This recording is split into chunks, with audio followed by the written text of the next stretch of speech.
The key felt unbelievably heavy in my palm. I stood in the marble lobby of our building, my building now, watching through the floor-to-ceiling windows as my husband of 7 years pressed the intercom buzzer for the third time. His finger tapped it with mounting desperation, that frantic energy that arises when reality hasn't quite caught up with consequences. The intercom on the wall beside me remained silent, flashing with each ring. I didn't move toward it. Welcome to Betty's Stories. I share new life stories here every day, and I'd really appreciate it if you hit subscribe and liked my video. Now let's jump back into my story. I'm sure you'll love it if you keep listening till the end. From the 12th floor, through that flawless glass, I had watched him arrive in a cab 20 minutes ago. No luxury black SUV. That was the first clue he noticed. He stood on the sidewalk for a full minute, staring at the empty space in the resident parking area, even lifting a hand to his head in that universal gesture of confusion. Then he grabbed his leather travel bag, the one I had bought him for our 5th anniversary, and strode toward the entrance with the confidence that comes from a man who never imagined his foundation could collapse. Now, that assurance was cracking. His cell phone was pressed to his ear. My phone vibrated in my pocket for the 7th time in 3 minutes. I pulled it out and saw his name, husband, not his actual name, which he no longer deserved, flashing on the screen. I'd changed it this morning, sitting in my lawyer's office right after signing the documents that changed everything else. The buzzer rang again, longer this time. Through the glass, I saw Gary, our concierge, my concierge, speaking to him. Gary's posture was apologetic, but his hands were held up in that firm, universal gesture. I'm sorry, but I can't do anything. He was following my instructions exactly. I'd spoken to him this morning, and the building management, and everyone who needed to know. My husband's face was shifting. I watched it happen in real time, even from this distance. Confusion gave way to something sharper. His jaw clenched, his shoulders squaring. He was saying something to Gary, gesturing toward the elevators, toward the home he'd left 3 days ago, the home he believed he was returning to. As always. My phone vibrated again. Then again. The messages came in rapid succession. I didn't need to read them to know what they said. Where are you? What is going on? Why won't they let me in? Call me back. I remembered the dinner party 6 weeks ago, the candlelight reflecting in the crystal glasses, the way his eyes had lit up when he spoke about her. It was the specific cadence of his voice when he uttered those words that detonated everything I had built my life upon. I remembered what I discovered afterward. The emails, the bank statements, the truth that had been living in my home, sleeping in my bed, eating at my table. I remembered the marriage I had invested everything into, my youth, my trust, my money, my future. And I remembered the woman who was there before that dinner, before she knew, before she decided that some betrayals don't deserve forgiveness, they deserve precision. My husband was shouting. I couldn't hear him through the thick glass, but I saw his mouth moving. His free hand cut through the air in sharp, aggressive movements. Gary stepped back a little, and I mentally noted I'd be giving him a generous bonus for this. Another staff member approached, Darius, the evening shift supervisor. They were handling it exactly as I had coached. Call security if he becomes aggressive. Do not engage in dialogue beyond the script. I'm sorry, sir, but you are no longer listed as a resident or an authorized guest at this address. I turned from the window and walked toward the elevator bank. My heels struck the marble in an even, measured rhythm that matched my heartbeat. Slow, calm, controlled. Behind me, the buzzing stopped, then started again. My phone continued its desperate vibration. The elevator doors opened with a soft chime. I stepped inside and pressed the button for the penthouse. As the doors closed, I caught a final glimpse of the lobby, the intercom still flashing red. The elevator began its smooth ascent, and I closed my eyes. This wasn't the end of the story. This was the point where I took back everything he thought he could take from me. But to understand how I got here, standing in this elevator, my husband locked out of the home he considered partially his life about to crumble in ways he couldn't yet imagine. You need to understand where it started. You need to understand the dinner, and you need to understand that the woman who walked into that restaurant 6 weeks ago died at that table. The The woman in this elevator was a completely different person, one he should never have created. I met him on a Tuesday.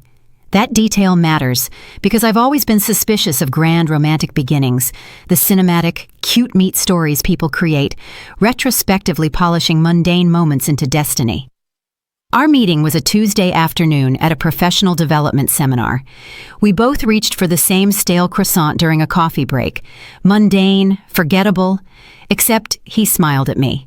That slow, unfolding smile that transformed his whole face into something warm and said, "I think the universe is telling us we have the same taste in mediocre baked goods." I laughed, a real laugh, not the polite little chuckle you give strangers, but a genuine burst of amusement that caught me off guard. At 31, I had navigated enough disappointing dates and sluggish relationships to have developed a thick shell of cynicism around anything that resembled romance. But something about his self-deprecation, the way he immediately broke the croissant in half and offered me the larger portion, made me think, maybe this is different. We talked through the rest of the break. Then we skipped the next session and continued the conversation over coffee at a neighboring cafe. Then dinner. Then he walked me to my car. And somewhere between the parking garage elevator and my vehicle, he asked for my number with a sweet nervousness that seemed incompatible with his confident exterior. "I know we just met," he said, shoving his hands in his pockets. "But I have a feeling if I let you drive away without getting a way to contact you, I'll kick myself for the next month." I gave him my number. That was 8 years ago. I tell you this because you have to understand that I loved him. Deeply, completely, with that total vulnerability that only comes when you decide someone is safe. When you look at a person and think, yes, I choose you, and I trust you with the most fragile parts of myself. Our romance progressed gradually. He was a consultant at a mid-sized marketing firm, ambitious and charming, the type of man who remembered small details about your day and sent you articles he thought you'd find interesting. I was a real estate lawyer, pragmatic and cautious, the kind of person who double reads every contract and never made an impulsive decision, except with him. When he proposed 10 months later on a random Sunday morning while we were making breakfast, no ring yet, just him suddenly putting down the spatula and saying, "I don't want to wait anymore. Marry me." I said, "Yes," before my brain had time to catch up. We married 4 months later in a modest ceremony that felt perfect because it was ours. His family flew in, my mother cried. Everything was exactly as it should have been. The cracks came later. All cracks do, but first there were 3 good years, maybe 4 if I'm generous with my memory. We bought a small apartment together. I made partner at my firm. He got promoted. We talked about children in that vague someday way that couples do when they still enjoy just being two. We traveled. Barcelona, Tokyo, a rainy road trip through Ireland that we laughed about every day. We fought. I thought we were building something. I didn't realize I was the only one holding the blueprints. The money came into my life when I was 36. An inheritance from my father's aunt, a woman I barely knew, but who had apparently followed my career with quiet pride. She left me everything. Her estate, her investment portfolio, her real property. It was substantial, life-changing, the kind of thing that shifts your entire paradigm of what's possible. $5 million after taxes.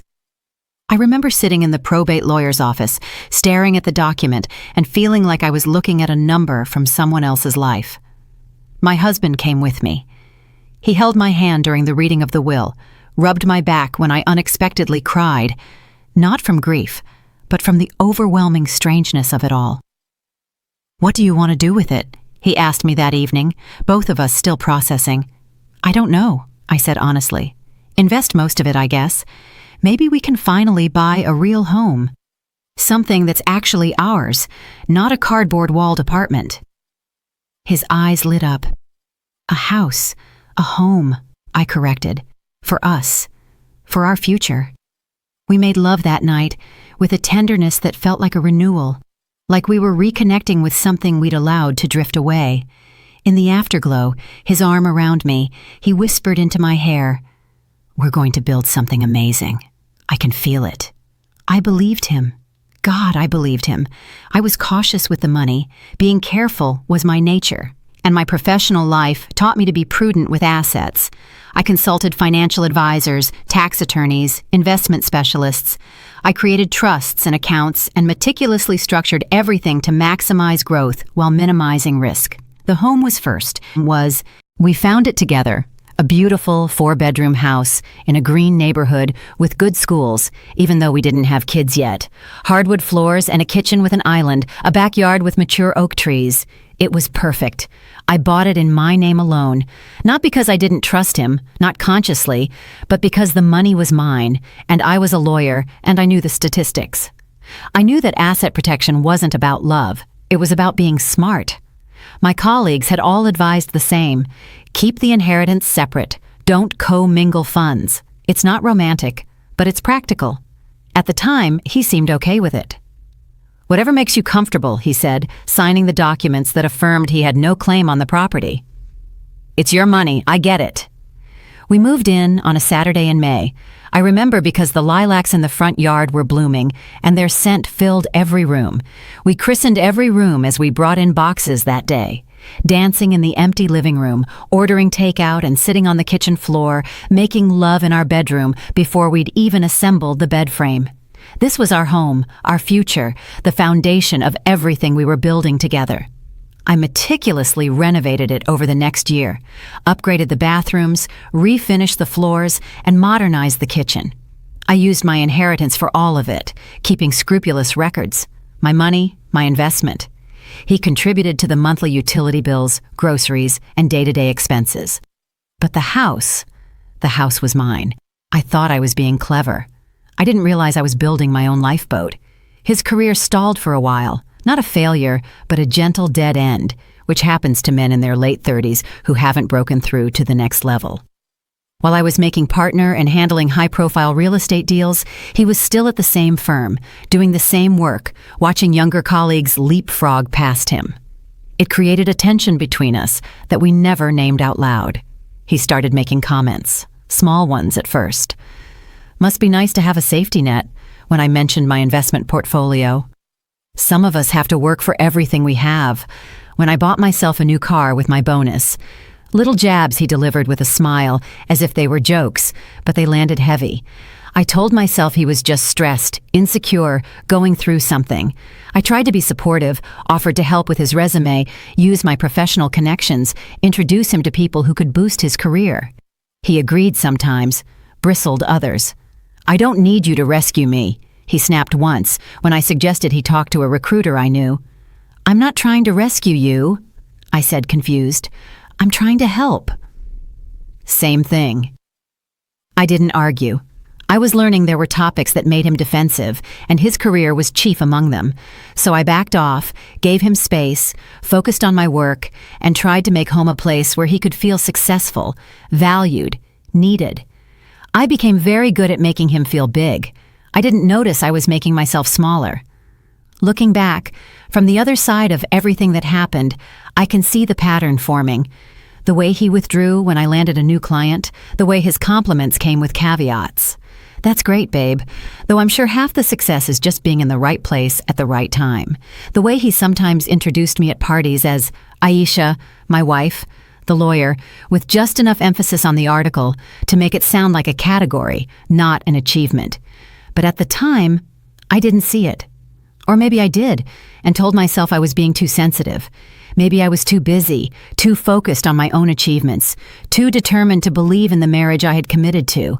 Maybe I didn't want to see that the foundation I thought we were building together was really one I was constructing alone, while he stood by, watching with increasing resentment. The 7-year mark came and went. We didn't celebrate. Both of us said we were too busy, though we'd always made time for anniversaries before. He started traveling more for work. I was consumed with a complicated commercial real estate deal that ate up 80 hours of my week. We were two people living in the same beautiful house, sleeping in the same bed, but somehow inhabiting completely different lives. We need to take a vacation, I said one evening when we were both eating separately at different times, me at the kitchen island with my laptop, him on the sofa with his phone. Once this deal closes, just the two of us. Maybe that retreat up in the Berkshires we always talked about. Sure, he said, not looking up. Sounds good. We never booked it. And then there was the dinner party, the invitation that would detonate everything I knew about my marriage, my husband, and the life I was living. An invitation I almost didn't accept. The restaurant was the kind of place where the lighting was engineered to make everyone look beautiful and the prices weren't listed on the menu. I dressed carefully that evening, the way you do when you know you'll be in a room full of people who size you up in the first 3 seconds. A deep blue silk dress, form-fitting but not tight, understated jewelry. My hair styled to look effortless, but which took 20 minutes to achieve. My reflection in the hall mirror before we left showed a woman who looked successful, elegant, and composed. I didn't realize I was dressing for my own funeral. The dinner was hosted by Blake and Savannah Sterling, a couple my husband knew from early in his career. Blake was now a senior VP at some tech company with a name composed of lowercase letters and implying innovation. Savannah was in PR, the type of woman who calls everyone darling and makes you feel simultaneously wanted and judged. We absolutely have to go, my husband had said when the invitation came. Blake might have contacts for me, and Savannah knows everyone. So I cleared my calendar, rescheduled a client meeting, and put on my armor of silk and politeness. The restaurant was downtown, all exposed brick and Edison bulbs, with that industrial chic aesthetic that costs a fortune to look unfinished. We were directed to a private dining room in the back, where a long table was set for 12. Candles flickered in the center. Glasses caught the light. It was beautiful, with the calculated beauty that expensive things possess. The other guests were already mingling, holding cocktails and performing the social dance of professionals at networking events disguised as friendly gatherings. I recognized a few faces, people from my husband's industry, some I'd met at prior functions. And then I saw her. She was standing by the window, laughing at something Blake was saying. Even before my husband's entire body tensed next to me, I knew the way you sometimes know something by instinct, penetrating the bone and bypassing rational thought. It was Simone, the ex-girlfriend, the relationship that, according to the scant details he'd shared early in our relationship, had ended because the timing was wrong and they wanted different things. Ancient history, I had thought. Everyone has exes. It meant nothing, except that the way he was looking at her now meant something. His hand on my lower back froze, not recoiled, but simply stopped, as if all the electricity in his body had momentarily flowed elsewhere. I felt it, the shift, the sudden absence of his focus, even though physically he was still beside me. "You didn't mention she would be here," I said quietly. I didn't know. His voice was strange, tight. Savannah swooped in, all air kisses and perfume, drawing us into the room and making introductions. "You remember Simone, don't you?" she said to my husband with that casual cruelty women like Savannah specialize in. "She's just moved back to New York City. Isn't that marvelous? Such a reunion." "Marvelous," I echoed, locking my professional smile into place. Simone turned to us, and I saw her clearly for the first time. She was beautiful. Not in the standard way magazines or movies teach us to recognize, but in something more unsettling. She had an almost ethereal quality, pale skin, dark eyes, a certain quiet intensity that commanded attention. Her dress was a simple, restrained black, which somehow made every other woman in the room look like they were trying too hard. "Hello," she said. Her voice was low, a little husky. "You must be Aisha. I've heard wonderful things about you." "All lies, I'm sure," I said, with an ease I didn't feel. She laughed. "My husband? Never." We migrated toward the table. The universe, or Savannah's seating chart, which amounted to the same thing, placed Simone directly opposite us, slightly to the left of my husband. Perfect sightline. I was seated to his right. I watched him settle his napkin onto his lap with excessive concentration. The first course arrived. Conversation flowed around the table, that specific blend of professional shop talk and personal anecdotes that happens at these dinners. I participated when appropriate, asked the right questions, laughed at the necessary moments. But I was hyper-aware of my husband beside me. He was different, animated in a way I hadn't seen in months, maybe years. He was funny, charming, leaning forward when he spoke, his eyes shining. He was the man I had met 8 years ago at that conference, the one who made me laugh about a stale croissant, and all that energy was being directed across the table.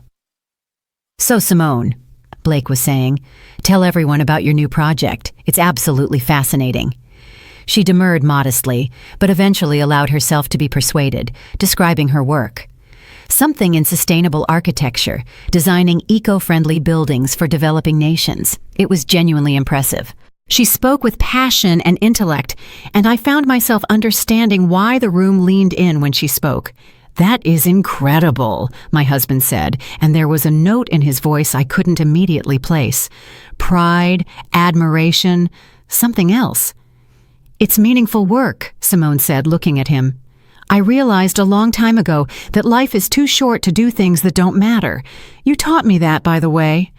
The table gave a collective "ah." I took a large gulp of wine. The conversation continued. More courses arrived. The wine flowed freely, slowly, imperceptibly. I watched my husband fall in love with his ex-girlfriend in real time, sitting right next to his wife. Implicitly, he didn't touch her, didn't ignore me. But there was an energy between them, a current that anyone who cared to notice could feel. They had their in-jokes, shared references, the shorthand that comes after an intimate history. "Remember that time in Costa Rica?" Simone said at one point, laughing. "With the monkey?" My husband actually threw his head back and roared with laughter, a full-body expression of delight I had almost forgotten he was capable of. Oh God, I blocked that out. The trauma was too great. Everyone was charmed by it, asking for the story, which they recounted in tandem, finishing each other's sentences, a perfectly choreographed duet of shared memory. It was a funny story. I laughed with everyone else. I hadn't known they went to Costa Rica together. He had never mentioned it. But why should he have? It was before me. Ancient history. Except it didn't feel ancient, not the way he looked at her. The main course arrived. Some perfectly cooked fish, the taste of which I didn't register. The conversation broke into smaller clusters. Savannah was now talking to me about a charitable gala she was organizing, and I answered on autopilot, tracking the conversation happening to my left. My husband was asking Simone about her life, where she'd been, what she'd been up to. "I spent the last 5 years abroad," she said, "working on projects in South America, then Southeast Asia." She'd been engaged briefly, but it hadn't worked out. "He was a good man," she said, with a small, sad smile, "but not the one, you know. I guess I always had a very specific idea of what I was looking for." Her eyes flickered to my husband for a moment as she said it, barely a fraction of a second, but I saw it. And he did too. "Well," Blake said, lifting his glass, "we're glad you're back. The city was duller without you." We all drank to that. My hand was steady on the crystal stem. My face was an expression of pleasant agreement. Inside, something was shifting. A tectonic movement for which I didn't yet have words. Dessert came. The table was noisy now, several conversations overlapping. People were relaxed by the wine and the food. I was talking to someone's husband about land use law late in the hour, a discussion I could conduct in my sleep. And then I heard it. My husband's voice, not loud, but distinct in a momentary lull of the surrounding noise. "You know, you've only gotten more beautiful with age. It's hardly fair to us mere mortals." The table laughed. Someone, Savannah, I think, said something about his charm, but I stopped breathing. He was looking at Simone as he said it, directly at her, with an expression of such frank admiration, such unconcealed appreciation, that it felt like being punched in the chest while sitting down. Simone smiled. "You were always a flatterer." "I'm serious," he said, and he was serious. I heard it in his voice. "Some people age. You just get refined, more yourself." "Careful," Simone said, her eyes sparkling. "Your wife might get jealous." All heads turned to me. The moment stretched. I felt my face, the smile that was still there from my previous conversation, now frozen in place like a mask that no longer fit. Everyone waited for me to react, to say something witty or gracious or lighthearted. My husband's hand found my knee under the table, a gentle squeeze of reassurance. It's just a joke, just a compliment between old friends. Don't be that wife. Don't be insecure or jealous or petty. I placed my hand over his and squeezed back. Then I looked at Simone and said with perfect lightness, "Oh, I'm secure enough to admit when my husband is speaking the truth. You really do look lovely." More laughter. The moment passed. The conversation moved on. His hand left my knee. The rest of the dinner blurred. We said our goodbyes, promised to get together soon, which I knew would never happen. I hugged Savannah and thanked her for a lovely evening. I even hugged Simone. 2 women embracing briefly while my husband watched. "It was so nice to finally meet you," she whispered in my ear. "He's lucky to have you." The words were right. The delivery was perfect, but they landed like a threat. We walked to the car in silence. My husband was driving. I stared out the window at the streaking city lights, feeling like I was underwater, everything muffled and distant. "That was nice," he finally said. His voice was casual. "Good food. Hope it wasn't weird that Simone was there." Should it have been? No, of course not. Just, exes can be awkward. I turned to look at him. His profile was intermittently lit by the streetlights, familiar and suddenly foreign.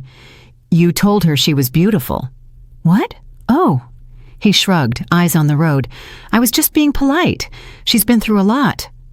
"You said she was more beautiful than she used to be." "Did I?" He sounded genuinely unsure, and that was somehow worse, that he could say something that cut into my memory and not even recall the exact words. "I was probably just trying to be friendly. You know how those events are." I knew. I knew about professional pleasantries, social lubricants, and meaningless compliments that smoothed over gatherings. This hadn't been that. But I also knew that if I pressed, if I turned this into a thing, I would be the problem. The insecure wife, the jealous woman who couldn't handle her husband being polite to an ex. So I said nothing. We drove home in silence. Went through our nightly routine. He fell asleep almost immediately, his breathing deep and even beside me. I lay awake until dawn, staring at the ceiling, replaying the dinner in my mind. His face when he first saw her, the light in his eyes when he spoke to her, the way he looked at her when he called her beautiful. Truly looked, the way you look at something precious. The way he hadn't looked at me in years. Something had cracked inside me during that dinner. A space was created where questions could grow. And as I lay there in the dark, listening to my husband sleep peacefully beside me, those questions began to take root. Who was this man I married? What was this life I had built? And why did I suddenly feel like a stranger in my own home? I didn't have the answers yet, but I was about to start looking for them, and what I found would change everything. I didn't confront him the next morning or the morning after. I watched. It's amazing what you notice when you actually pay attention. All the little things that had been happening in the periphery of my consciousness suddenly snapped into focus, as if I had adjusted a lens from blurry to sharp. He was on his phone more. Not a lot more, he was always glued to it, but there was a quality to the way he held it now, guarded, slightly angled, and he took it with him everywhere. The bathroom, the kitchen, out to grab a glass of water, step out to check the mail. "Everything all right?" I asked one evening, 3 days after the dinner, when he got up from the sofa for the 4th time to check a notification. "Yeah, just work stuff." But he was smiling when he typed. A soft, private smile of a man involved in a conversation he enjoyed. Work didn't make him smile. So I started noticing the details, the way he dressed better in the mornings, even on days he worked from home, a new cologne I hadn't bought him, a sudden interest in going to the gym, which he had abandoned 2 years ago. "You look good," I said one morning, and I meant it. He did look good, energetic, alive, and that should have made me happy. "Thanks," he said, kissing my cheek on his way out the door. "Just trying to take better care of myself." For her, I didn't say. You're doing it for her. But I didn't know it yet, not for sure. And I was always a person who needed proof, concrete facts, before leveling an accusation.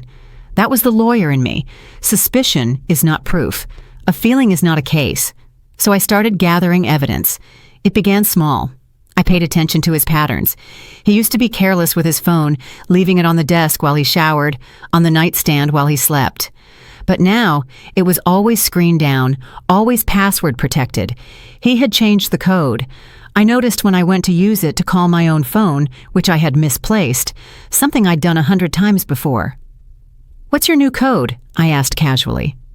A microsecond of hesitation. "Oh, I changed it for security. Here, what do you need?" He unlocked it himself and handed it to me, then stood nearby while I called my phone. When I found it and hung up, he immediately took his phone back. That's when I knew, not exactly what, but that something was there. I could have asked him directly. I probably should have. A healthier version of me in a healthier marriage would have said, "I feel us drifting. Something is wrong. Can we talk?" But I was afraid of the answer. Or maybe I was afraid that he would lie. Or worse, that he would tell the truth, and I'd have to deal with it before I was ready. So instead, I did what I do best. I investigated. The phone bill was easy to check. We were on a shared plan, and I had account access. I pulled the records for the last month and started scrolling through the call log. There were the usual numbers, work colleagues, his mother, and then one number that appeared with increasing frequency, especially in the evenings and late at night. Calls for 30 minutes, 45 minutes, while he was supposedly working in his home office. I was in bed, reading, while we lived our separate lives under one roof. I could have called that number. Part of me wanted to, but I already knew whose voice would answer. Instead, I checked our credit card statements. Another shared account we used for household expenses and day-to-day purchases. I had online access. I usually paid the bills anyway. There were charges I didn't recognize. Flowers sent 3 weeks ago. I hadn't received flowers. A restaurant I had never been to on a Tuesday when he said he was working late. Another restaurant, a wine bar, a coffee shop, all in a neighborhood on the opposite side of town. Each charge was small enough to be unnoticed on its own, but together they painted a picture I didn't want to see. I sat at my desk in our home office, my office, in the house I bought, and stared at the spreadsheet I had created. Calls, texts. I couldn't see the content, but I could see the volume, charges, the chronology of a betrayal laid out in data points. My hands were shaking. I closed the laptop and sat in the silence of the room. The late afternoon sun streamed through the window. Dust motes floated in the gold light. Everything looked normal, even beautiful. This home I created, this life I built, it was all a set for a play I hadn't realized I was acting in. The next morning, I called in sick to work. I never called out sick. My assistant sounded genuinely concerned. "Are you okay? Do you need anything?" "Just a stomach bug," I lied. "I'll be fine tomorrow." My husband had already left for work. I waited 30 minutes after he left, then went into his office. I felt like a criminal, rooting through his things. In 8 years of marriage, I had never snooped, never felt the need to. Trust was supposed to be the bedrock of what we had, but foundations crumble. His office was neat. He was fastidious about his workspace. The desk organized, folders labeled, books alphabetized. I started with the obvious places: desk drawers, file cabinet, nothing incriminating, just work documents, old tax returns, appliance warranties. Then I checked his briefcase, the one he took to the office every day, but for some reason had left home today. In the inner pocket, tucked into the business card slot, I found a receipt. Hotel. From last week, the night he said he had a late dinner with a client. One-night room charge. Check-in, 7 o'clock p.m. Check-out, 11 o'clock p.m. 4 hours. I stood in his office holding the receipt in hands that felt numb. 4 hours. Not a mistake, not a misunderstanding. 4 hours in a hotel room downtown, when he could have been home in 20 minutes. The paper crumpled slightly in my hand. I smoothed it out, took a picture of it with my phone, and placed it back exactly where I found it. Then I sat in his chair and tried to breathe through the tearing sensation in my chest. It wasn't shock. Somewhere deep inside, I had known this since the dinner, maybe earlier. A part of me had registered what was happening even when my conscious mind refused to see it. It was grief. The death of the marriage I thought I had. The death of the man I thought I knew. The death of the future I was striving for. I allowed myself 10 minutes to cry. I timed it, as I had learned to do in my professional life when I needed to process something before getting back to work. 10 minutes to fall apart, then compartmentalize and move forward. When the timer on my phone went off, I wiped my face, went to the bathroom, washed my hands, and splashed cold water on my eyes, looking at myself in the mirror. My face stared back, puffy and red, but familiar. I was still here, still myself, and I was done with being the woman who didn't know. I needed more information. The receipt proved he did something, but not quite what. And I knew from my career that assumptions, even reasonable ones, can fall apart in court. I needed irrefutable evidence. I needed to know the full scale of what I was dealing with. I went back to his office and searched more thoroughly. This time, I was methodical, checking every book for hidden papers, every folder for something misplaced. I found nothing else. Either he was extremely careful, or the bulk of the affair existed digitally. His laptop was password protected, a different one than his phone. I tried a few obvious combinations. Birthdays, our anniversary. Nothing worked. I wasn't a hacker. I couldn't break into it without him knowing, but I knew someone who could. I sat on the floor of his office, my back against his desk, and pulled out my phone. I scrolled through my contacts until I found the right name. Caleb Hayes, a technology specialist I had worked with on a digital fraud case last year. He was discreet, brilliant, and owed me a favor. "Hey, Aisha," he answered, surprised. "Long time. What's up?" "I need help," I said. "Personal? Confidential?" There was a pause. Then his voice shifted, becoming professional. "What kind of help?" "I need to gain access to someone's digital communications without their knowledge. I think my husband is having an affair. I need proof before I do anything." Another pause, longer this time. "Are we talking legal or marital?" "Marital. I'm a lawyer, Caleb.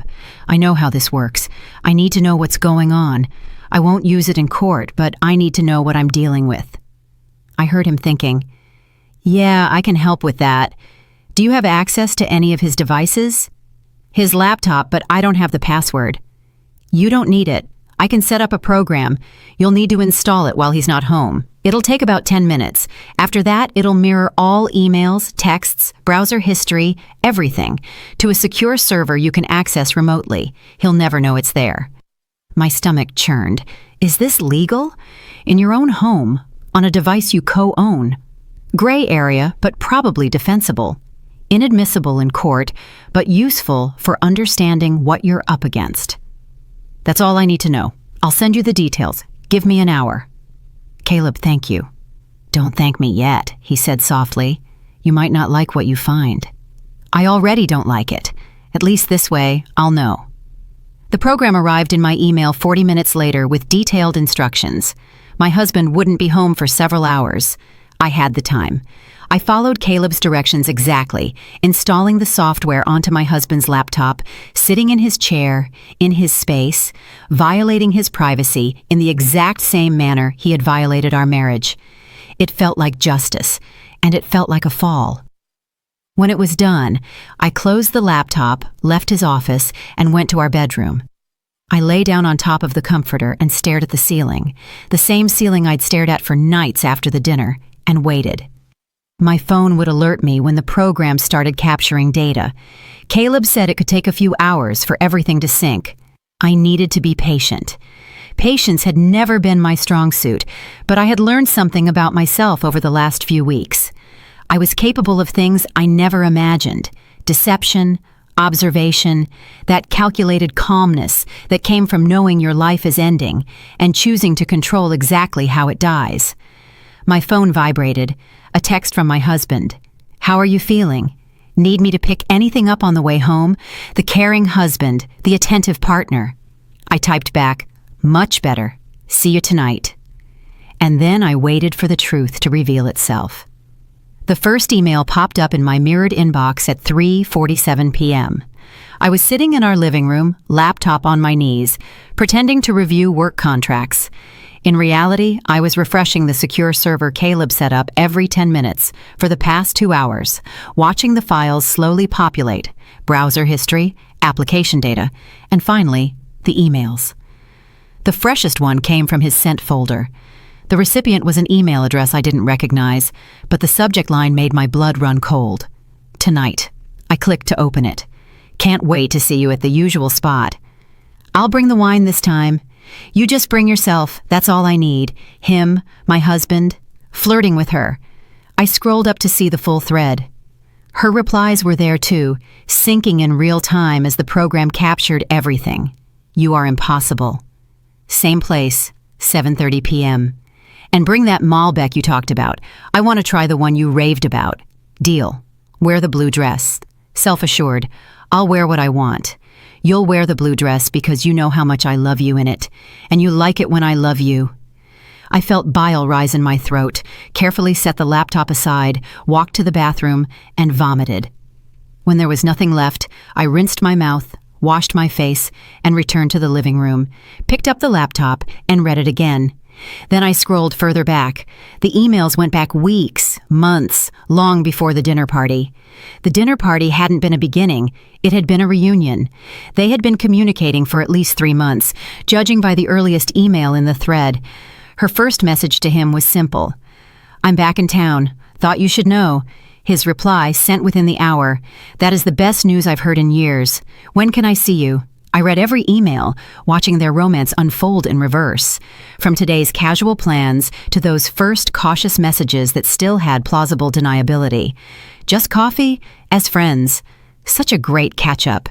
We should do it again. And then the shift. The messages growing longer, more personal. He shares how he feels stuck in his career, unappreciated at home. She sympathizes, understands, reminds him of who he used to be. You were always meant for more, she wrote. I don't think she sees you the way I do. She sees a paycheck and a name on a tax return. He replied, You see me. I had to stop reading, put the laptop down, go to the kitchen, and pour a glass of water with shaking hands. She sees a paycheck, 7 years of marriage, of partnership, of building a life together. And that's who I was to him. I drank the water, poured another glass, forced myself to breathe, then returned and continued reading. The messages grew more intimate, wistful, sexual, though not explicit. Talk of stolen moments, of feeling alive again, of how this felt right in a way nothing else did. And then, 3 weeks ago, the hotel. I can't keep doing this halfway, he wrote. I need all of you. You have me, she replied. You always have. The hotel receipt I found matched the date of that exchange. I sat with that knowledge, allowing it to settle into my bones. My husband slept with his ex-girlfriend in a downtown hotel while I was at home, probably working late, completely unaware that my marriage had just died. The program was still sinking. Text messages began to pour in now, hundreds of them, the mundane and the destructive all mixed up. Thinking of you. Last night was everything. Can't wait until we don't have to hide anymore. That last one stopped me. Until we don't have to hide anymore. I clicked on the thread, reading backward. When are you going to tell her? Simone asked 2 weeks ago. I need to sort out the logistics first. The house is complicated. The house or your feelings? The house is in her name. It's her inheritance. If we divorce, I walk away with nothing. You'll walk away with yourself, with us. Isn't that worth more than property? Of course, but I just need to be smart. Let me handle this my way. In his own words was the truth of who I was to him. Not a wife, not a partner, but an obstacle between him and what he wanted. A financial complication that needed careful navigating. I thought about the documents he signed when I bought the house, the affirmation that it was my separate property. At the time, I thought I was protecting myself. I had no idea how right I was. More messages loaded. I watched them fill the screen with detached curiosity, as if reading about someone else's life. They were planning not just an affair, but a future. Simone was looking at apartments, sending him listings. For when you're free, she wrote, consider it our first place. He responded with heart emojis and promises. They talked about trips they would take together, the life they would have, how much better suited they were than either of them was in their current situations. She never really understood me, he wrote. I feel like I've just been pretending for the last few years. Then stop. Life is too short to be with the wrong person. Soon, he promised. I just need to set everything up correctly. I wondered what set everything up correctly meant. Was he planning to ask for alimony, to claim he had contributed to the household and deserved compensation? I pulled out my phone and texted my lawyer. Not the one at my firm. This had to be personal and completely confidential. Rhonda Vance, a divorce specialist I had referred clients to for years. The best in the city. Need a consultation ASAP. Personal matter. How soon can you fit me in? The reply came 3 minutes later. 9 a.m. tomorrow. My office. Are you okay? I will be. I went back to the laptop. The program had completed its initial sync. I now had access to everything. Every email, every text, every photo, every browser search. I started scrolling through the browser history, finding the search queries he had performed. Divorce lawyer. How to claim spouse property rights. Alimony rights when wife makes more. He had been researching, planning, preparing to leave me while simultaneously figuring out how to take as much as he could with him. And all the while, he came home, kissed me on the cheek, asked how my day was, slept in our bed. I checked the photo folder. There she was, Simone. Dozens of pictures of them together. Coffee dates, dinner outings, her in his car laughing, him kissing her cheek. Selfies of them in bed, thankfully clothed. But the intimacy was unmistakable. The photos dated back over the last 3 months, a visual chronology of everything I had been too busy to notice. In one photo, she was wearing a necklace I didn't recognize. Delicate, expensive looking. I cross-referenced the date with the credit card statements. A purchase at a jeweler for $6,000 2 weeks ago. I had assumed it was for me, for our upcoming anniversary. Maybe an early birthday gift. It had never been for me. I created a folder on my secure drive and began organizing everything. Screenshots of the email threads, the messages, the photos, the credit card statements, the phone records. I was building a case against my husband with the same meticulous care I would give to any legal brief. Proof of the affair, documented. Proof of the financial planning to profit from the divorce, documented. The timeline of deception, documented. By the time I finished, it was 5:30 p.m. My husband was due home in an hour. Later, actually, since according to his messages, he was planning to meet Simone at 7:30 p.m., which meant he would need an excuse. I didn't have to wait long. 6:15 p.m., my phone vibrated with a text from him. Stuck at work last minute. Don't wait up for dinner. Love you. Love you. 2 words that used to mean everything. Now they were just sounds. Meaningless noise covering up the truth. I replied, no problem. Going to bed early anyway. Still not feeling great. Get better, babe. I wondered if he felt any guilt at all, or if the lie had become so routine that it was just another task to check off. Text wife. Cover tracks, go to mistress. I had 3 hours before he would be home, maybe 4, depending on how long he stayed with her. I used that time to think, not about whether to leave him. That decision had been made the moment I saw those emails. You can't unknow something like that, can't unfeel the betrayal. The marriage was over, even if he didn't know it yet.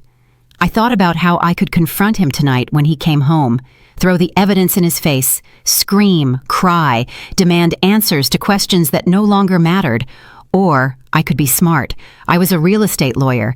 I knew property law inside and out. I knew what was mine and what wasn't, what was defensible and what was vulnerable. And I knew that in a divorce, the person who plans wins. He had been planning, researching his rights, figuring out his strategy, all while keeping me in the dark. But he made one critical mistake. He underestimated me. The house was mine.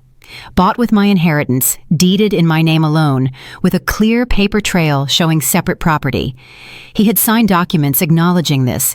No matter how good his lawyer was, he would not get this house. Our cars were in our individual names.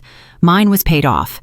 His SUV had 2 years of payments left, payments that came from our joint account, which I could close. Our bank accounts were joint, except for my investment portfolio, which was entirely separate. I could remove my share from the joint accounts, leave him his half, take mine, and close the door on that financial entanglement. I thought about timing. If I acted too fast, without proper legal counsel, I might make mistakes. But if I waited too long, he might make his move first. Tomorrow morning, I would meet Rhonda Vance and devise the legal strategy, and then I would execute it. But tonight I needed to see it with my own eyes. I knew where they were meeting. The message mentioned the usual spot, a wine bar in the arts district I had never been to. Probably their place, full of memories I wasn't a part of. I could go and watch them together.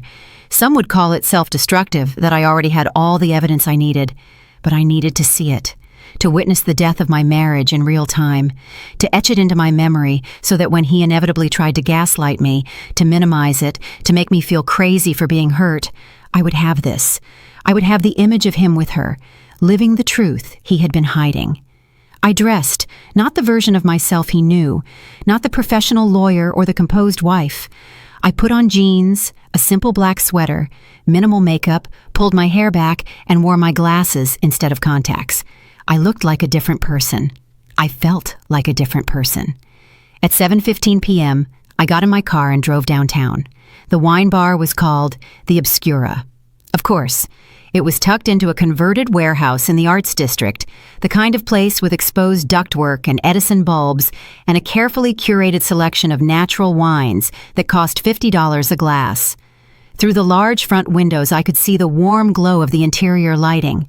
People were clustered at small tables, laughing and talking in the animated way people do at the beginning of an evening when they are still fresh, still hopeful about how the night might unfold.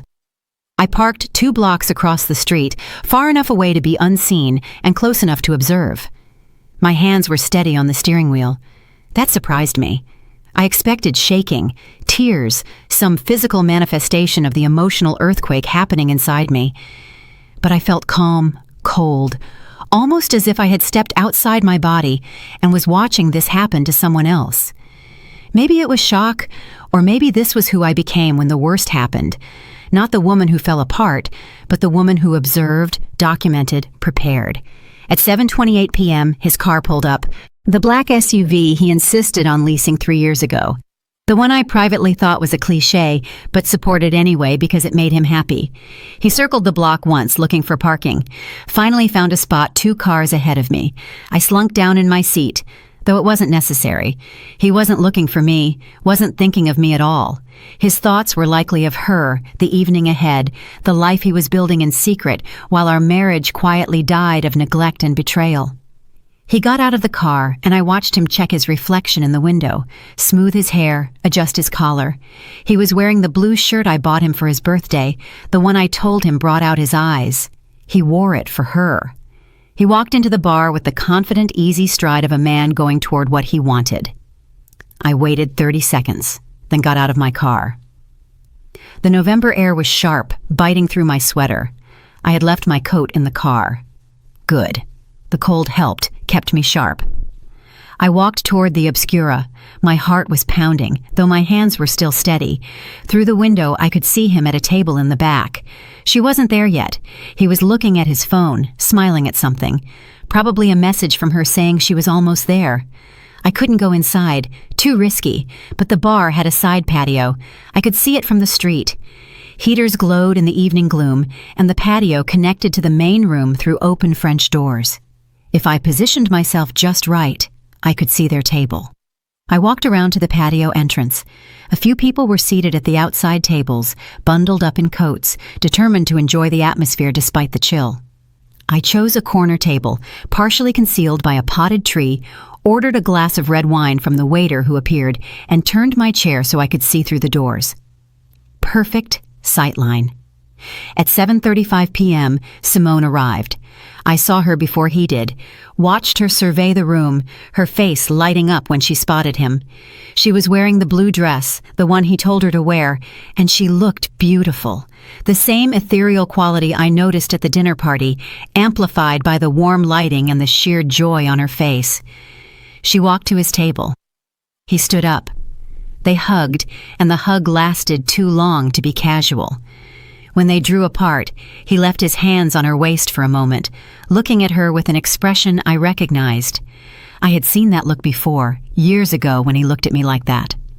They sat down. A waiter appeared immediately. They were clearly regulars. They ordered without looking at the menu.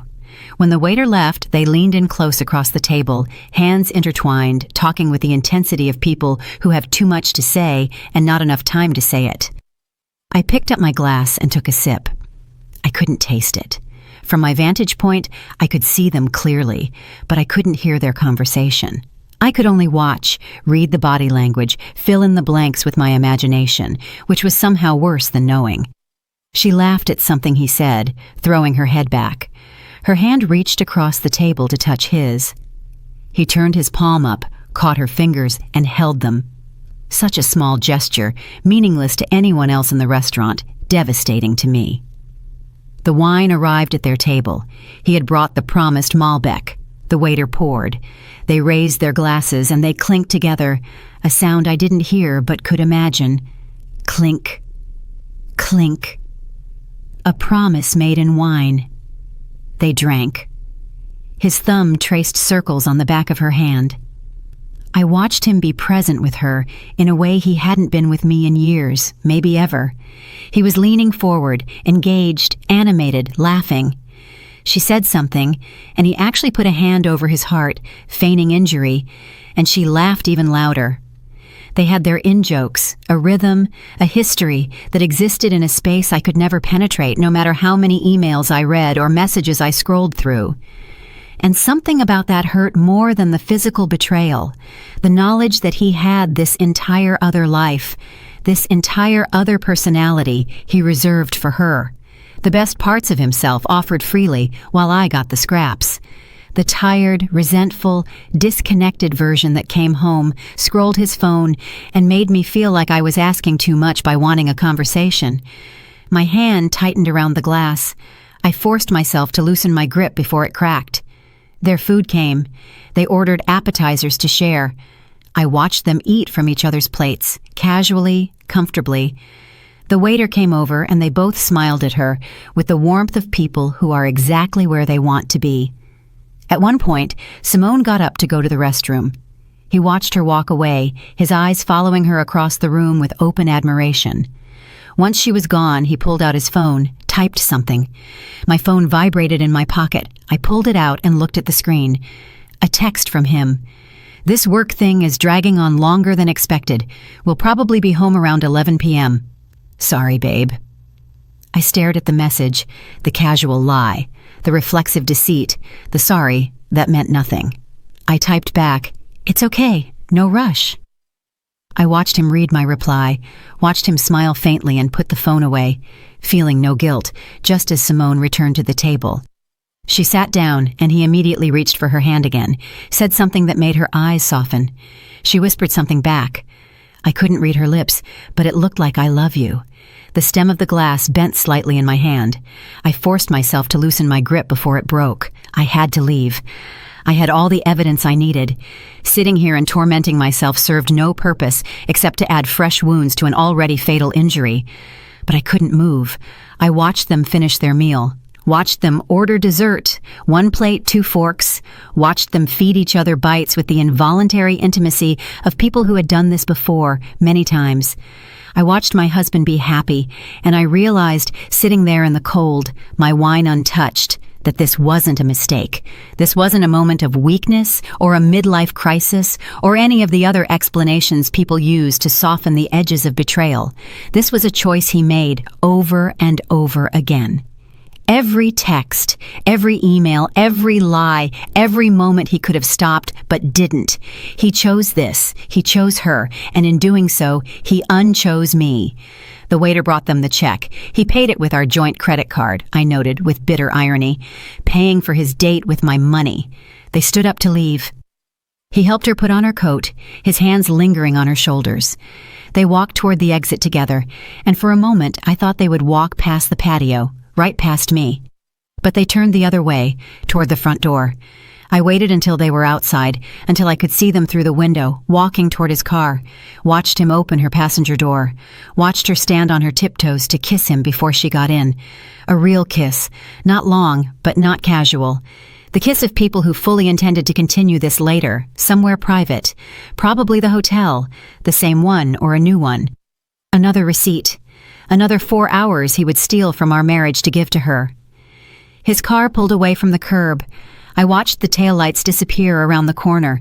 Only then did I realize I was crying. Not sobbing, just tears, quiet and steady, running down my face in the cold night air.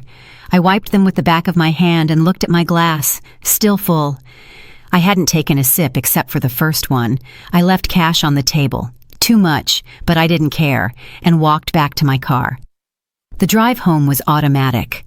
I don't remember most of it. My body knew the way. Muscle memory guided me through the turns and traffic lights while my mind processed what I had seen. By the time I pulled into our driveway, my driveway, the tears had stopped. By the time I unlocked the front door and walked into our house, my home, I was transformed. The woman who drove to that wine bar in the hope that she was wrong, in the hope that there was some explanation, in the hope that her marriage could be saved, that woman was gone. In her place was someone harder, colder, someone who understood that mercy is wasted on people who have already shown you who they truly are. I went to the bedroom, changed into my pajamas, washed my face, went through all the motions of normalcy. Then I got into bed, set my alarm for 8 a.m., and fell asleep. I slept deeply, dreamlessly, for the first time in weeks. When I woke up to my alarm, my husband was still not home. Rhonda Vance had the kind of office that was designed to be both soothing and intimidating. Soft leather chairs, a mahogany desk, shelves lined with legal volumes and, more tellingly, family law awards. On the wall behind her desk hung her credentials: Ivy League Law School, clerkship for a federal judge, 30 years of experience. She didn't conduct consultations. She engaged in tactical planning. "Tell me everything," she said when I sat down. I told her. I showed her the emails, the messages, the photos, the credit card statements, the hotel receipt. I showed her the house documents, the deed in my name, the paper trail of my inheritance, the affirmation signed by my husband. She reviewed it all with the focused attention of someone reading a battle plan, which I suppose it was. When she finished, she looked up at me. "How do you feel?" The question surprised me. Not, "What do you want to do?" or "Here are your options," but "How do you feel?" "I'm angry," I said honestly. "Good. Anger is useful. Anger motivates action." She leaned back in her chair. "Here's what you need to understand. You are in a very strong position. The house is clearly your separate property. Your inheritance is protected. Based on those searches he was performing, he plans to claim some kind of financial share, but he has no legal standing. What about alimony? Possible, but unlikely. You've been married 7 years, just under the threshold where long-term support becomes more common. You earn more than he does. He is employed. Any alimony would be minimal and temporary." She paused. "Unless he quits his job before you file." I hadn't thought of that. Would he? People do desperate things in a divorce. If he's unemployed at the time of filing, he can make a stronger claim for support. She tapped a pen on the desk, which is why we need to move fast and we need to move strategically. "Tell me how." Over the next hour, Rhonda laid out the plan. First, I was to secure all my separate assets, move the money out of our joint accounts, only my share, clean and documented, change the passwords on my individual accounts, and remove my name from any shared credit cards while paying my portion of the balance. Second, I was to secure the house, change the locks, which I had every legal right to do as the sole owner, and pack his belongings for eviction. Third, I was to file for divorce before he did, getting ahead of the narrative, controlling the process. "You have to understand something," Rhonda said, her tone serious. "Once you start this process, there's no going back, and it will be ugly. He will feel blindsided. He may become angry, try to negotiate, may make promises. You have to be absolutely certain this is what you want." I thought of the wine bar, his hand on hers, the lies. "I'm certain." "Then let's proceed." By noon, I had retained Rhonda, signed documents, and received a detailed checklist of actions to take. I sat in my car, in her parking lot, and called my bank. "I need to make some changes to my accounts," I told the representative. Within the hour, I had moved my money out of our joint checking and savings accounts. I left his contributions. I calculated it precisely, looking through the last year's statements. I only took what was mine, defensible. I closed our joint credit cards, paying the balance in full, my share and his. I wanted no lingering financial ties. I called our insurance company and separated the policy, called the utility services, and put everything in my name. By 3 p.m., I had systematically dismantled our shared financial life. Next, I called a locksmith. I need all the locks on my house changed today, if possible. We can send someone by 5 p.m. Excellent. Then I called a moving company. I need someone's belongings packed and moved to a storage unit tomorrow morning. How quickly can you do that? They could have a team there by 9 a.m. I sat in my car in the parking lot, making phone calls, erasing my husband from my life with the efficiency I usually reserved for closing real estate deals. It felt powerful. It felt right. At 4 p.m., I drove home. My husband's car wasn't there. According to the location tracking he had forgotten to turn off on our plan, he was at his office. Actually, at his office this time, apparently. I walked through the house room by room, looking at it with new eyes. It was mine, all of it. Every piece of furniture I chose, every paint color I selected, every upgrade I financed. He lived here, but he never truly invested in it, not financially, not emotionally. It had always been my home. Now it would be only my home. The locksmith arrived at 5:15 p.m. By 6 p.m., I had new keys and the deep satisfaction of knowing that my husband's key would no longer work in those locks. I ordered takeout, ate it at the kitchen island, reviewing the documents Rhonda had sent me. The petition for divorce was drafted, ready to be filed. I just needed to sign it, and she would submit it to the court in the morning. My phone vibrated. A text from my husband. Working late again. Don't wait up for dinner. I knew what working late meant now. I knew exactly where he was and with whom. I replied, okay. No love you. No see you later. Just an acknowledgement. He didn't seem to notice. At 9 p.m., I went into his office. I had already called the moving company and told them to pack everything in this room, his desk, his files, his books, his precious, organized workspace. But first, I wanted to leave him something. I drafted an email on my laptop. When you read this, you will find that your key no longer works. This is not a mistake. This house is my separate property, as you affirmed in writing when I purchased it. You are no longer a welcome guest here. Your belongings will be packed and moved to a storage unit tomorrow. You will receive the address and access code through your lawyer. I have filed for divorce. You will be served with the papers within the next few days. I know about Simone. I know about the affair, the hotel visits, the lies, and the plans you were making to leave me while simultaneously figuring out how to take as much money as you could on your way out. Do not insult me by attempting to deny or minimize this. Our joint accounts have been separated. I have taken only what is mine.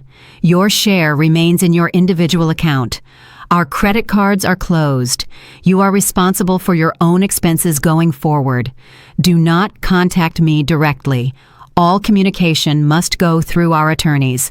My counsel is Rhonda Vance of Vance and Partners. I advise you to retain counsel immediately. This marriage is over. I read it 3 times, removed all emotion, all accusation, any opportunity for argument, making it clean, factual, final. Then I saved it as a draft. I would send it tomorrow after everything was in motion, after the locks were changed, his things were packed, and the divorce papers were filed, after there was no going back. I went to bed at 10 p.m. My husband was still not home. I checked the location tracking. He was at a hotel, the same one as the receipt. I turned off my phone and fell asleep. When I woke up the next morning, my husband was sleeping beside me. He must have come in late, slipped into bed without waking me. The scent of her perfume was faint but present on his skin. I quietly got up, showered, and dressed in a business suit, as if I were going to court, because in a sense, I was. I was going to war. The moving company arrived exactly at 9 a.m. 3 men with boxes, dollies, and efficient, professional demeanor. Everything in the office, I told them, and his clothing from the bedroom closet. I had marked which items were his this morning while he was still asleep, placed post-it notes on his suits, his shoes, his dresser, made it easy for them. My husband appeared in the hallway, bleary-eyed, confused. What is going on? Are you moving out? You are moving out, I said calmly. He stared at me. What do you mean, moving out? Who are these people? These people are packing your things. A storage unit has been leased in your name. You will receive the address and access code later today. This is a joke. He looked at the movers, who professionally ignored our conversation and continued their work. Hey, stop. There's been some mistake. No mistake, I said. This is my home. I am asking you to leave. His face cycled through several expressions: confusion, disbelief, and finally, rage. You can't just throw me out. I live here. I can. This house is my separate property. You have no legal claim to it. Check with your lawyer if you don't believe me. What the hell is this about? His voice was rising now. Did someone say something to you? It's about Simone, I said quietly. It's about the affair you've been having for the last 3 months, the hotel visits, the lies, and the plans you were making to leave me while simultaneously figuring out how to take as much money as you could on your way out. I know everything, I continued, my voice level. The emails, the messages, the credit card charges, all of it. Do not insult me by trying to deny it. He opened his mouth, closed it, opened it again. Let me explain. There's nothing to explain. I'm filing for divorce. You will be served with the papers within the next few days. Our finances are already separated. Your belongings are being packed right now, and your key will no longer work in those locks. You changed the locks? Disbelief and anger fought for dominance in his tone. You can't do that. I already did. He took a step toward me, and I held up a hand. Don't. The movers are witnesses. My lawyer has documented everything. If you want to make this harder than it has to be, you will only hurt yourself. I live here, he repeated, as if repetition would make it true. You lived here, past tense. Now you need to figure out where you're going to live. Where am I supposed to go? He asked, and for the first time he sounded small. That's no longer my problem. I pulled the printed email from my pocket. I had decided to hand it to him personally, rather than sending it. This explains everything. Read it when you calm down and hire a lawyer. You're going to need one. I handed him the paper and walked back into my bedroom, my room now, and closed the door. Through the wood, I could hear him on the phone. First Simone, his voice quiet and urgent. Then a lawyer, I assume. His tone shifted to desperate and pleading. None of it mattered. By noon, the movers were finished. His office was empty. His clothes were gone. The house looked bigger, cleaner, as if something heavy had been removed. I stood by the window and watched the truck pull away, carrying the physical remnants of my marriage to a storage unit I would never visit. My phone rang. Rhonda. The papers are filed, she said. He'll be served tomorrow. Thank you. How do you feel? I looked around my house. My space, my future, no longer entangled with the man who betrayed me.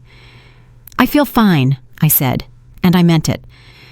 6 weeks later, I was standing in the same marble lobby where this story began, watching through the floor-to-ceiling windows as my now ex-husband pressed the intercom buzzer for the final time before giving up. The divorce was finalized this morning. Quick, clean, exactly as Rhonda predicted.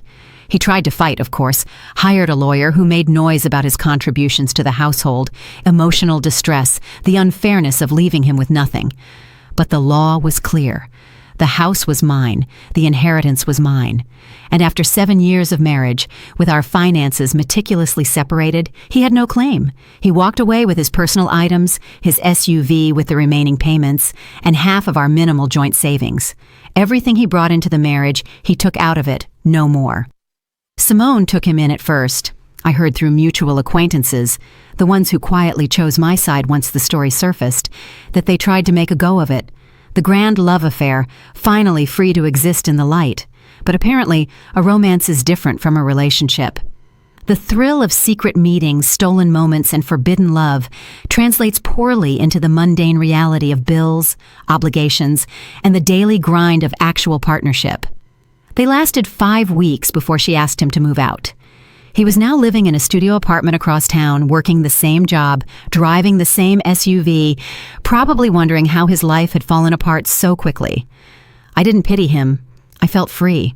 The house was still mine, but it felt different now. I renovated his office, turning it into a reading room with built-in bookshelves and a comfortable chair by the window. I repainted the bedroom, changed the bedding, made everything new. My career was thriving. Without the emotional drain of a dying marriage, I had energy to invest in my work. I had taken on 2 major clients in the last month, handling cases that used to stress me out with a calm confidence that surprised even me. I started running in the mornings, joined a book club, reconnected with friends I had neglected during those years of trying to save a marriage that was already gone. I was building a life, not the one I planned, not the future I envisioned when I said yes to a breakfast proposal 8 years ago, but mine, completely, wholly mine. Sometimes late at night, I thought of the woman I used to be, the one who walked into that upscale restaurant and sat across from her husband's ex-girlfriend, smiling through the pain of being compared and found wanting. That woman believed that love meant holding on, that commitment meant enduring, that a good wife made herself smaller so her husband could feel bigger. That woman was gone. In her place was someone who understood that the opposite of love isn't hate. It's indifference. And that the most powerful thing you can do when someone betrays you is not to seek dramatic revenge or make them suffer. It is to remove them from your life with the same careful precision with which you remove a tumor. Completely, totally, finally, forever. I watched the figure of my ex-husband walk away down the sidewalk, his shoulders slumped, alone. Then I turned from the window, walked to the elevator, and rode up to my home. The doors closed behind me, and I smiled. Not because I had won, though I had, but because I realized that the best revenge isn't making someone homeless or broke or miserable. It's building a life so full, so rich, so wholly yours, that their absence becomes irrelevant. He thought he could use me as a safety net while he planned his future with someone else.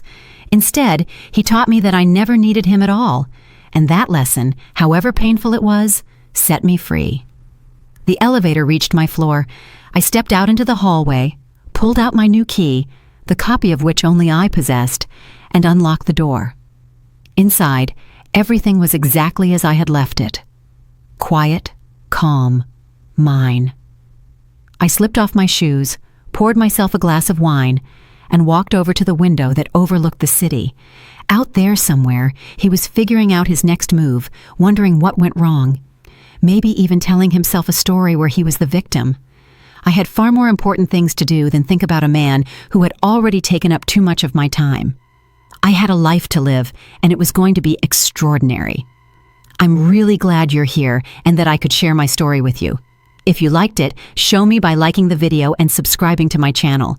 Let's see how many of us there are. Write in the comments which city you're watching from and what time it is. I'm so curious to know where all you wonderful people are tuning in from.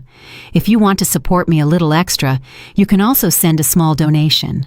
I share new life stories for you every single day. And now, 2 of my most popular stories will pop up on the screen so you can choose what to watch next.